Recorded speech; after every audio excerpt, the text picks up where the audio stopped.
Disc golf to nie tylko rzuty, gra na polu, ale to też przede wszystkim przygotowanie motoryczne. I dzisiaj troszeczkę o tym porozmawiamy, ale nie tylko o przygotowaniu, bo też o najpopularniejszych kontuzjach. Zostańcie z nami. Ale proszę sobie, ale wy chcecie wjechać z ergometrem? Jesteśmy w warsztacie formy. Jest ze mną mój fizjoterapeuta Olek Trzciński. Jest ze mną mój trener przygotowania motorycznego Maciek Grabowski. Chciałem porozmawiać trochę o rzeczach, które moim zdaniem są bardzo ważne, bo wraz ze wzrostem dyscypliny, wraz ze wzrostem disc golfa i jego popularności w Polsce musimy mówić głośno i otwarcie o rzeczach, na które zwracać uwagę, dlatego że jest to sport, który oczywiście możemy potraktować jako fantastyczną rekreację całą rodziną raz na jakiś czas w parku, ale w momencie, gdy zaczynamy traktować go poważniej, powinniśmy traktować go jako profesjonalny sport i z tym wiążą się pewne kroki, które w naszym treningu, sposobie postępowania powinniśmy zdecydowanie zaadresować, żeby nie zrobić sobie krzywdy. No właśnie, i o tej krzywdzie. Olek, skąd się biorą kontuzje w disc golfie?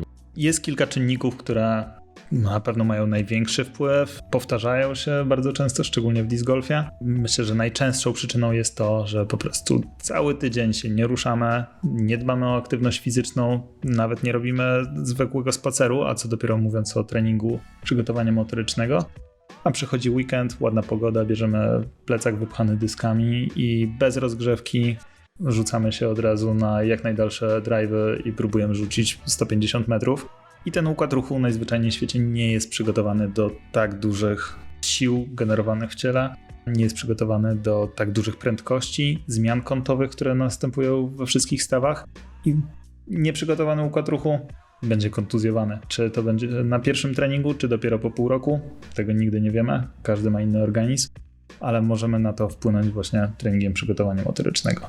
Kolejną rzeczą, która będzie miała wpływ, to po prostu osobnicze różnice, jeżeli chodzi o zakresy ruchu, o to, jaką kto ma kontrolę motoryczną, kto jaki ma background z wcześniejszych sportów. Jeżeli ktoś wcześniej miał do czynienia z innymi sportami, szczególnie rzucanymi czy rakietowymi, które mają dużo wspólnego z disc golfem, oczywiście będzie bardziej kontrolował ten ruch. Jeżeli ktoś nigdy czegoś takiego nie robił, są to dla niego zupełnie nowe ruchy, wiążą się z większym ryzykiem. Najistotniejszą rzeczą jest po prostu rozgrzewka. Ja w tym sporcie jestem od niedawna, ale tak rzadko widzę, żeby ktoś robił porządną rozgrzewkę. Myślę, że wśród warszawskich disc golferów to mogę wymienić dosłownie kilku, którzy przykładają do tego pełną wagę. To myślę, że są główne czynniki. Tutaj pojawiło się hasło rozgrzewka. Wiele osób powiedziałoby pewnie, że od lat się rozgrzewają przed disc golfem, ale nie o taką rozgrzewkę nam tutaj chodzi, moi drodzy. Tak, mówimy tutaj o profesjonalnej rozgrzewce sportowej w momencie, gdy chcemy osiągnąć jakiś sportowy wynik albo nie zrobić sobie krzywdy. Mówiłeś, Olek, o pewnym zrozumieniu dyscypliny, zrozumieniu ruchów, analogii do sportów rakietowych. Maciek, ponad 10 lat grania w Ultimate Frisbee, rzucania dyskiem, wielokrotny mistrz Polski, reprezentant Polski na The World Games 2017, Igrzyska Sportów Nieolimpijskich. To jest kawał doświadczenia, który chyba pozwolił ci zająć się tym treningiem motorycznym w sportach dyskowych na takim poziomie, gdzie jesteś w stanie zaadresować te wszystkie rzeczy, które są potrzebne. Jak to się przekładało na twoje wymyślanie ćwiczeń pod frisbee, pod rzucanie frisbee, czy disc golf tutaj jest bardzo inny od Ultimate? Jakie są takie twoje pierwsze wrażenia? Tak naprawdę swoją pracę zaczynam od oceny, czego dany zawodnik potrzebuje, jakie ma cele. Ja się na pewno najbardziej skupiam na tym, żeby zawodnik bezpiecznie przeszedł przez sezon, czyli ten element prewencji urazów jest ważną częścią moich treningów. Później patrzę, czy jakieś podstawowe ruchy są wykonywane dobrze technicznie. Tutaj chodzi o przysiady, wszelkiego rodzaju wypychania, przyciągania. Ukierunkowywanie treningu bardziej pod daną dyscyplinę. Głównie zajmowałem się przygotowaniem zawodników Ultimate. Jeżeli chodzi o disc golf, tutaj na pewno nie trzeba aż tak pracować nad super wydolnością, wytrzymałością szybkościową. Tutaj pracujemy przede wszystkim na tym, żeby generować dużą moc ruchu bezpiecznie, dużą szybkość tego ruchu. Ten dysk waży 175 gramów, więc to tak naprawdę nie jest nic dużego. nie potrzeba jakiejś wielkiej siły, żeby to wygenerować, natomiast pewien poziom siły, kontroli ciała jest niezbędny, żeby móc ten ruch wykonać szybko, bezpiecznie i nie zrobić sobie krzywdy, dokładnie. No właśnie, nie zrobić sobie krzywdy.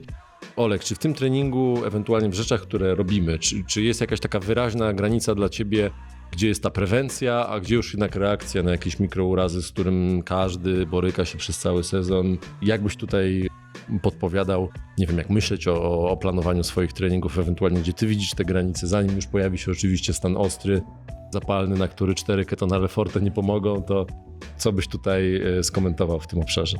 Na pewno najważniejszym czynnikiem, który powinien nas alarmować, jest ból. Trening w bólu zazwyczaj nie ma sensu. Zazwyczaj on nasila te dolegliwości, szczególnie jeżeli ten trening powoduje, że ten ból albo na następny dzień, albo jeszcze na koniec treningu jest coraz większy, to na pewno nie możemy iść dalej tą drogą. Wtedy najlepiej się skonsultować ze specjalistą, lekarzem albo fizjoterapeutą, najlepiej z jakimś doświadczeniem sportowym, który będzie mógł znaleźć przyczynę, czy to strukturalną, czy tylko funkcjonalną, włączyć wtedy proces leczenia. Czy to będzie po prostu jakaś terapia manualna, zalecenia jakieś związane z fizykoterapią, czy ćwiczenia, wzmacnianie i znalezienie tych najsłabszych punktów, najsłabszych ogniw w układzie ruchu. I to jest ten element tak naprawdę leczenia. Prewencja to tak naprawdę cały trening przygotowania motorycznego i przygotowanie tego układu ruchu do tak dużych prędkości ruchu, do generowania mocy. Trzeba pamiętać o tym, że disc golf nie jest sportem właśnie siłowym, gdzie potrzebujemy być niewiarygodnie silni i podnosić 200 kg w przysiadzie, tylko musimy wykonać bardzo szybki ruch z jak największym luzem i potrafić go wyhamować. To hamowanie jest rzeczą też, o której zapominamy w treningu, nie zwracamy na niego uwagi, a to jest bardzo częsty element wywołujący kontuzję. Prewencja to trening, a leczenie to fizjoterapia i ewentualnie jakieś ćwiczenia rehabilitacyjne, które zazwyczaj niestety są nudne. Tak, wiem coś o tym. Teraz tak myślę, Maciek, wiele osób planuje ten sezon disc golfowy bardzo intensywnie. Łączy to z jakimiś wyjazdami za granicę, spędza bardzo dużo czasu w samochodzie, potrafi jeździć, grać na turnieje w całej Europie praktycznie co weekend. Czy jest jakaś taka ogólna rada, którą byś powiedział zawodnikom, czy każdy może robić to samo, czy cały rok powinni robić to samo? No jeżeli chodzi o moje podejście, to nie mam planu, który kopiuję dla każdego.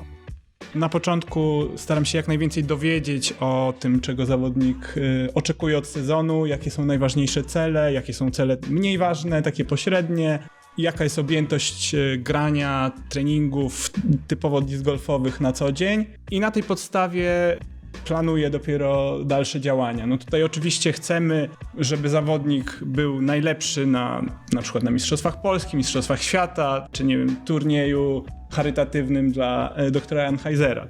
Ważne, żeby osoba, która przychodzi do mnie, już mniej więcej miała ten plan. Jeżeli go nie ma, no to staramy się razem coś tam wymyślić. Ja planuję ten sezon pod kątem ćwiczeń, pod kątem budowania pewnych cech motorycznych w danej części tego sezonu, czyli na przykład okres, w którym nie ma tych turniejów tak dużo, to jest dobry okres, żeby skupić się bardziej na treningach siłowych, na nauce nowych ruchów, może na zmianie techniki. Wtedy widzimy się na siłowni. Jeżeli chodzi o sezon, to tak naprawdę, jeżeli tych startów jest dużo, ja już tak bardzo nie skupiam się na tym, żeby budować, utrzymać jakiś stan sprawności, który został wypracowany, no i często działam też prewencyjnie, no bo jest dużo tych rotacji, drive'ów, sytuacji takich nieprzewidzianych, jazda samochodem, w międzyczasie jest praca, więc tutaj też na pewno trzeba nad tym działać. To ja mam taki pomysł. Wydaje mi się, że wszyscy skorzystamy, jeżeli porozmawiamy sobie trochę już indywidualnie na temat prewencji tych najpopularniejszych urazów i w ogóle najpopularniejszych urazów w disc golfie i na temat tego, jak ćwiczyć, jakie ćwiczenia możemy użyć do urozmaicenia naszego treningu. I może pokażemy wszystkim efekty naszej pracy.